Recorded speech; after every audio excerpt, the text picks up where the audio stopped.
Zašto bi radnije investirao u zemlju u razvoj nego u već razvijene zemlje? Stoji mišljenja da je visoki rizik donosi veliki zaradu. To lično smatram mudrom, proračunatom rizičnom investicijom. Recimo da ste investitor i tražite mjesto za ulaganje.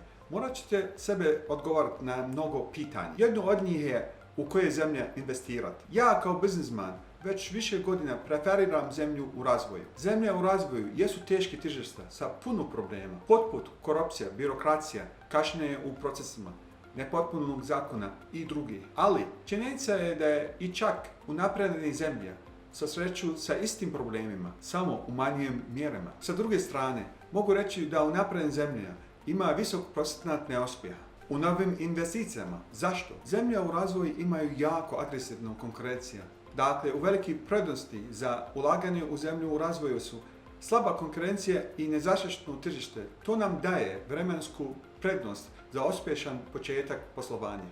Iako je moje poslovanje na Bliskom istoku, ja sam rođen u Sarajevu. Zato smatram da je ovo odličan trenutak da pričamo o izazovima i šansama za investiranje u Bosna i Hercegovina. Bosna i Hercegovina ima pozitivni aspekta kad gledamo u statističke podatke. Prema Svjetskoj banci za dobijanje prava na kredit mi smo daleko ispred susjednih država Hrvatske i Srbije. Hrvatska na 104. mjesto prema zvaničnoj statistici, dok je Srbija na 144. mjestu. Mi smo na osnovno susjednih država na zavidnom 67. mjestu. Zaključak da postoji izazovi za investiranje u Bosni, ali tu su izazovi istovremeno zaštita.